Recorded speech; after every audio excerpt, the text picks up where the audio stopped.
느헤미야 11장 15절로 36절까지의 말씀 우리 다 같이 한 목소리로 합독하겠습니다. 레위 사람 중에는 스마야이니 그는 핫수버의 아들이요 아스리감의 손자요 하샤바의 증손이요 분니의 현손이요 또 레위 사람의 족장 삽부대와 요사바시니 그들은 하나님의 전 바깥 일을 맡았고 또 아삽의 증손 삽디의 손자 미가의 아들 마따냐이니 그는 기도할 때에 감사하는 말씀을 인도하는 자가 되었고 형제 중에 박부갸가 버금이 되었으며 또 여두둔의 증손 갈랄의 손자 삼무아의 아들 압디니 거룩한 성의 레위 사람은 모두 284명이었느니라. 성 문지기는 악굽과 달몬과 그 형제이니 모두 172명이며 그 나머지 이스라엘 백성과 제사장과 레위 사람은 유다 모든 성읍에 흩어져 각각 자기 기업에 살았고 느디님 사람은 오벨에 거주하니 시야와 기스바가 그들의 책임자가 되었느니라. 노래하는 자들인 아삽 자손 중 미가의 현손 마따냐의 증손 하샤바의 손자 바니의 아들 운니는 예루살렘에 거주하는 레위 사람의 감독이 되어 하나님의 전 일을 맡아 다스렸으니 이는 왕의 명령대로 노래하는 자들에게 날마다 할 일을 정해 주었기 때문이며 유다의 아들 세라의 자손 곧 무세사벨의 아들 부다히야는 왕의 수하에서 백성의 일을 다스렸느니라.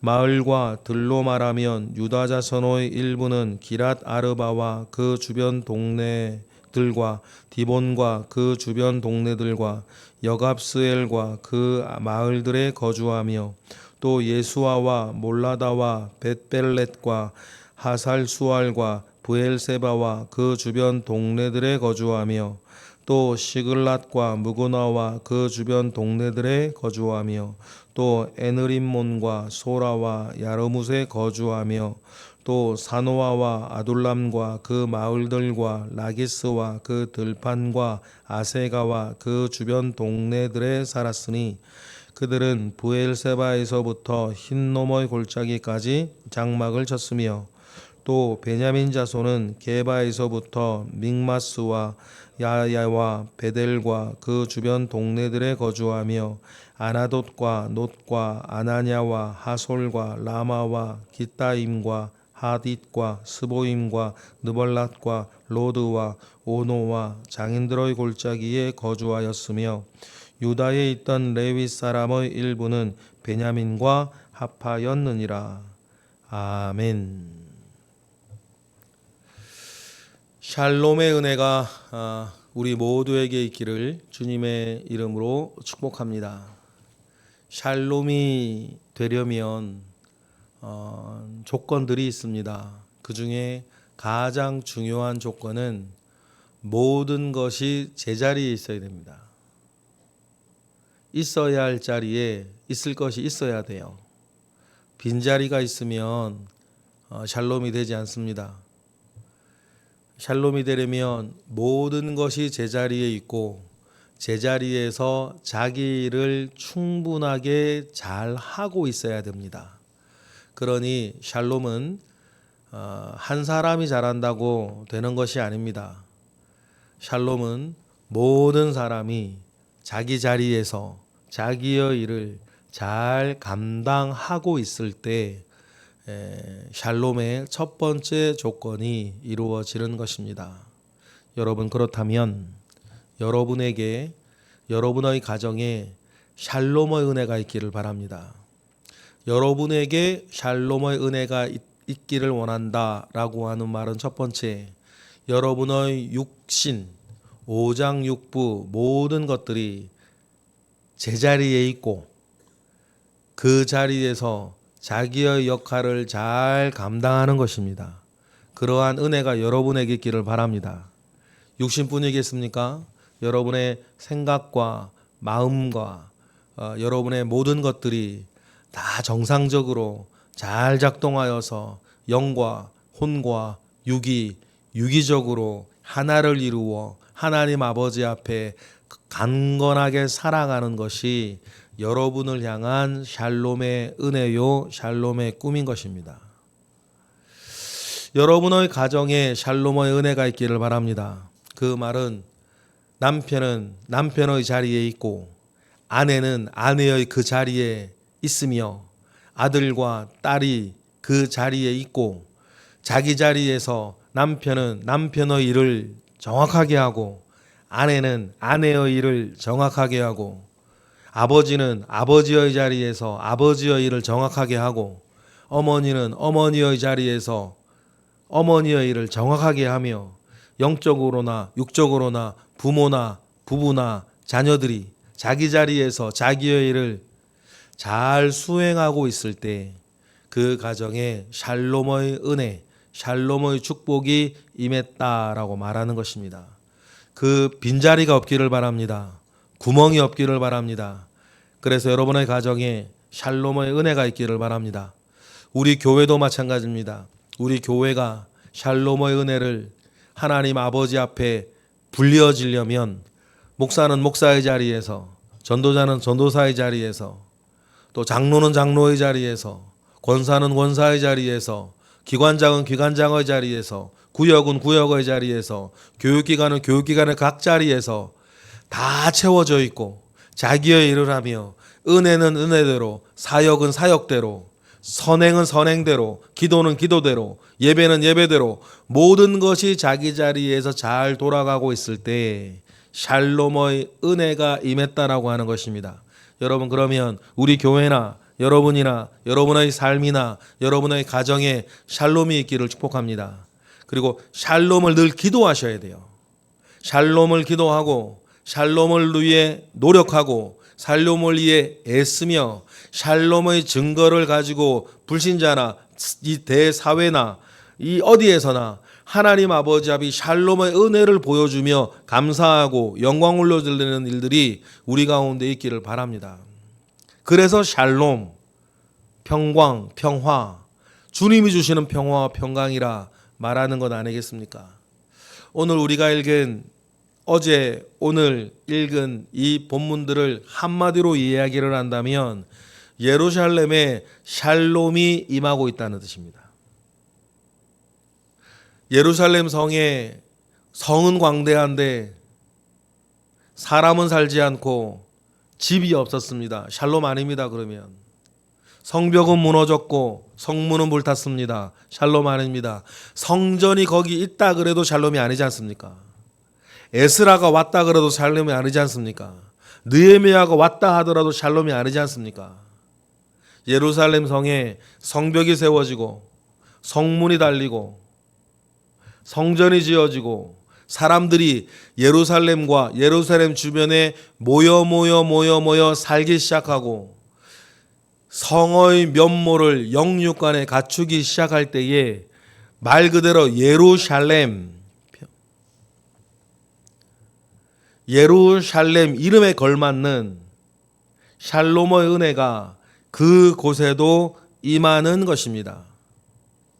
이렇게 샬롬이 이루어지는 과정을 우리가 읽고 묵상하면서 여러분, 나에게도 이 샬롬의 은혜가 있기를, 우리 가정에도 샬롬의 은혜가 있기를, 내 사업장이나 직장에도 샬롬의 은혜가 있기를, 영적으로나 육적으로나 경제적으로나 사람으로나 아이템으로나 무엇으로든지 간에 그런 샬롬의 은혜를 꿈꾸시고 기도하시고 그 일을 위해서 노력하시고 애쓰시며 그 일을 위해 대가를 지불해야 하면 대가를 지불하시고 그 일을 위해 절제해야 하면 절제하시고 회개해야 하면 회개하시며 헌신해야 되면 헌신하시고 즐거워해야 되면 즐거워하시며 사시는 은혜가 여러분 우리 가운데 있어야 되겠습니다.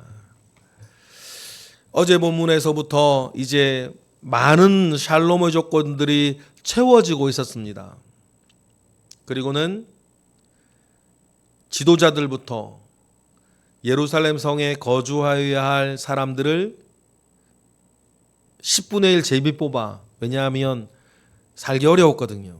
또 위험했어요. 그리고 자원하는 이들, 그리고는 제사장, 지도자 채워지기 시작했고, 오늘 15절부터 20절까지는 예루살렘에 거주하는 레위인들 284명, 그 중에서 중요한 인물 7명을 중심으로 소개를 하고 있습니다. 그래서 7명의 중요한 인물들, 레위 자손들이 15절, 16절, 17절에 거주하기 시작했는데, 이 레위인들이 참 귀했어요. 우리 느헤미야 시작할 때 보면 에스라가 출발할 때도 제사장들도 있고 일반 주민들도 있는데 레위인들이 너무 부족해가지고 에스라가 어떻게 했습니까? 3일간 멈춰서 레위인들을 따로 모집해서 올 정도로 레위인의 숫자가 현저하게 적었죠. 레위인들이 없으면 샬롬이 안 됩니다. 여러분, 우리 제사장들이 말입니다. 아무리 뭘 하려 그래도 레위인들이 딱 같이 있지 아니하면 못 하는 거예요. 에스라가 뭘 하려 그래도 느헤미야가 안 오면 안 되는 것처럼 반대도 마찬가지겠죠. 레위인들이 만약에 많다면 그것도 그래서 제사장이 없으면 반면에 안 되는 일이고, 느헤미야가 성벽을 아무리 짓는데 에스라가 없으면 그건 성삭기 아닙니까? 그러니 합력하여 선을 이루어지는 가장 지고주순에서는 샬롬의 은혜를 받는 거다. 그런 귀한 레위 사람들이 말입니다. 284명이 예루살렘에 거주하게 되었다라고 이야기를 합니다. 18절이죠. 읽어볼까요? 시작. 거룩한 성의 레위 사람은 모두 284명이었더라. 이렇게 샬롬의 은혜가 채워지는 과정에서 느헤미야가 예루살렘을 이야기할 때에 예전에는 붙지 않던 형용사를 붙이기 시작했었어요. 예루살렘을 얘기할 때 뭐라 그래요? 거룩한 성이라 그러는 거예요. 거룩한 성이라는 것이 며칠 전부터 나왔거든요. 거룩한 성이라고 했을 때 우리가 잘 압니다. 따로 구별되어진 성. 왜 따로 구별되어졌을까요? 이제는 성전이 지어졌고 성전 위에서 하나님의 말씀이 임하고 말씀 안에서 이스라엘의 부흥이 일어나고 성도 사람들이 회개하기 시작하며 정말 이 수많은 지구상에 단 하나 하나님의 도성으로 구별되어져 있기에 이제 비로소 회복된 게 뭐예요? 거룩한 성 예루살렘이었어요. 예전에는 거룩했었는데 거룩한 성이 되지 않은 시간들이 길었습니다. 거룩한 성으로 되돌리기 위해서 하나님 얼마나 애를 쓰셨습니까? 잘 되지 않았어요. 결국 성 자체가 없어져 버렸습니다. 그리고 다시 회복할 때에 사람들이 모이고 있어야 할 사람들이 저마다 있기 시작할 때, 또 그들의 일들을 하기 시작할 때에 느헤미야는 다시 예루살렘을 거룩한 성이라 부르기 시작합니다.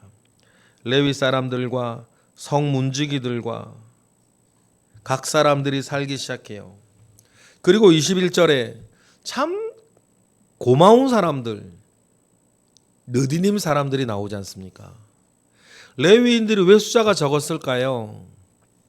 성전에서 레위인의 역할을 한다 하여도 제일 높은 사람은 제사장이고 그 밑에서 레위인의 일들을 한다 하여도 이거 고생만 하지 이렇게 빛나는 것도 없고 주어지는 것도 별로 없고 그런 일들이 레위인 사이에 있었던 모양이에요. 그러니 일반 백성은 많이 오고 제사장들도 많이 모였는데 처음 귀환할 때 레위인들의 수는 적었단 말이에요. 그런데 말이죠, 느디님 사람들은 그래서 특별해요. 레위인도 아니고 제사장도 아니고 심지어는 유대인도 아니에요. 이들이 성전을 위해서 맡은 일은 멋있는 일도 아니고 허드렛 일, 성전에 잡일 맡는 사람들이란 말이에요. 유대인으로 대접도 못 받고. 그런데요, 그런 느디님 사람들도 모였다는 거예요. 그래서 여러분 21절에 느디님 사람들이 하나님 앞에서는 더 귀해요. 21절 읽어볼까요? 시작. 느디님 사람은 오벨에 거주하니 시아와 기스바가 그들의 책임자가 되었느니라. 레위인들도 잘 안 오는 마당에 이민족인 느디님이 성전에 허드렛일 하려고 그 긴 여행을 하고 예루살렘에 살고 그 일을 해준다는 것이 여러분 얼마나 감사한지. 여러분 하나님 눈에는 이런 분이 더 귀합니다. 그리고 우리 교회도 마찬가지예요. 뭐 빛나는 일도 있겠죠. 그러나 하나님 앞에서도 빛나는 일은 따로 있을 수 있어요. 이미 너희 상을 다 받았느니라 라고 하는 그 범주에 들어가는 일들이나 사람들도 왜 없겠습니까? 그러나 언제 어디서나 오른손이 하는 일 왼손이 모르듯, 그리고 누군가는 그런 험한 일도 해 주어야 일은 언제나 되어진다는 사실들을 꼭 기억하시는 우리 모두가 되기를 바랍니다. 22절부터는 노래하는 사람들이에요. 우리가 시편에서도 종종 보듯이 여러 노래하는 사람, 아삽 자손들의 이야기도 있습니다. 그래서 이건 아사보의 시 뭐 이런 이야기들도 시편에 많이 나오죠. 그러니까 성전에서 노래하느니 이런 사람들도 책임자를 세워서 예루살렘과 그 인근에 거주하게 됩니다. 25절부터는 귀향민이 정착한 유다 지역의 다른 장소를 소개하고 있어요. 그래서 먼저 유다 자손들은 어느 지역에 살았는지 25절 읽어보겠습니다. 시작. 마을과 들로 말하면 유다 자손의 일부는 기랏 아르바와 그 주변 동네들과 디본과 그 주변 동네들과 여갑스엘과 그 마을들에 거주하였다라고 하면서 유대 지역의 유다 자손들은 어떻게 또 흩어져 살았다. 이 사람은 예루살렘에 살던 사람은 아니죠. 여러분 예루살렘의 샬롬의 은혜가 임하기 위해서는 예루살렘 주변에도 사람이 살아야 되는 것입니다. 31절은 유다와 베냐민은 언제나 짝을 같이 가요. 참 재밌어요. 성경을 이렇게 보면요, 참 재밌는 게 뭐냐면 개인적으로나 지파적으로도 유다와 베냐민은 그래 큰 관련이 없는데 그럼에도 불구하고 유다를 돕는 베냐민은 늘 함께 가요. 지파로 따지면 예수님은 유다 자손이겠고 예수님을 가장 크게 도왔던 사도 바울은 베냐민 지파예요. 다윗을 가장 크게 도왔던 요나단, 사울의 아들 요나단이 베냐민입니다. 남북이 갈라졌을 때 이스라엘이 남북이 갈라졌을 때 희한하죠? 다른 모든 지파는 다 북이스라엘로 여로보암 따라가는데 베냐민만 유다 옆에 남아요. 서로 관련이 많지 않거든요. 차라리 베냐민이 혈통을 따라가면 북이스라엘로 가야 되죠.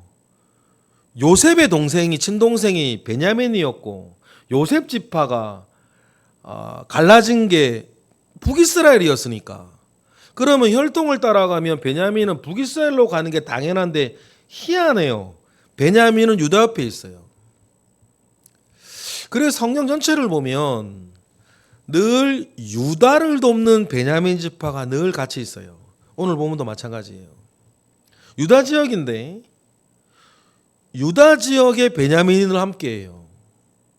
베냐민은 특징이 있습니다. 베냐민은 전투에 능한 지파였어요. 그래서 여러분 사사기 우리가 조만간에 묵상하게 되겠지만 11대 1로 붙었잖아요. 사사기 마지막에 11지파와 베냐민 지파 하나가 전쟁을 벌이는데 계속해서 베냐민이 이기지 않습니까? 베냐민은 전쟁에 능한 지파였는데 이 전쟁에 능한 베냐민 지파가 유다 옆을 지키면서 유다는 이스라엘의 여러 영육간에 좋은 일을 할 수 있는 그 일들을 합니다. 하나님께서 이런 조합을 만들어 주셨사. 그래서 유다의 샬롬의 은혜를 주십니다. 그래서 31절에도 보면 또 베냐민 자손은 게바에서부터 믹마스와 아야와 베델과 그 주변 동네들에 거주하였다라고 하면서 유다의 옆자리를 베냐민이 채우면서 뭐가 이루어집니까? 샬롬이 이루어지는 거예요. 여러분, 오늘 본문은 회복되어져 가는 이스라엘의 증거예요. 여러분, 혹시나 여러분에게 샬롬이 깨어진 어느 한 부분이 있다면 하나님 아버지 앞에 꿈을 가지시길 바랍니다.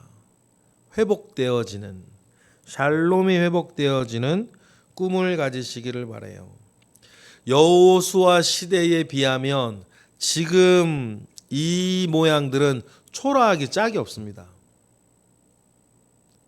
스룹바벨 성전이 솔로몬의 성전에 비하면 초라하기 짝이 없듯이, 그런데도요, 중요한 건 뭡니까? 지금 초라하다는 게 중요한 게 아니고 회복되어져 간다는 게 중요해요. 그러니 여러분, 희망이 이제 예루살렘에서 피어나고 있다라고 하는 사실, 그 사실이 제일 중요한 것 아니겠습니까? 그러니 여러분의 영육 간에 모든 삶의 영역에 이와 같이 희망이 피어나고 뿌리 내리고 자라 큰 나무가 되어 샬롬을 이루는 우리 모두의 영육 간의 삶이 되기를 바랍니다. 그 꿈을 가지고 그 일이 이루어지는 과정에 어떤 과정들이 있었는지를 에스라로부터 느헤미야에까지 우리가 읽고 묵상하면서 우리의 꿈이 현실이 되기를 원하고 우리의 기도의 제목이 응답되어지기를 원합니다. 주님의 은혜가 저와 여러분에게 있을 것입니다. 기도하겠습니다. 할렐루야. 하나님, 감사와 영광을 올려드립니다. 크신 은혜 가운데에 우리와 함께 하시옵소서. 하나님 아버지로부터 말미암아 오는 선한 역사가 있게 하옵소서. 우리 주 예수 그리스도로부터 말미암아 오는 샬롬의 은혜 우리도 덧입기를 원하오니 주여 은혜를 더하여 주시고, 어떤 일들이 내 주변에 일어나야 하는지 알았으니 그 일들을 위해 기도하고 그 일들을 위해 노력하며 하나님의 은총을 덧입는 우리 모든 예배자들 되게 하옵소서.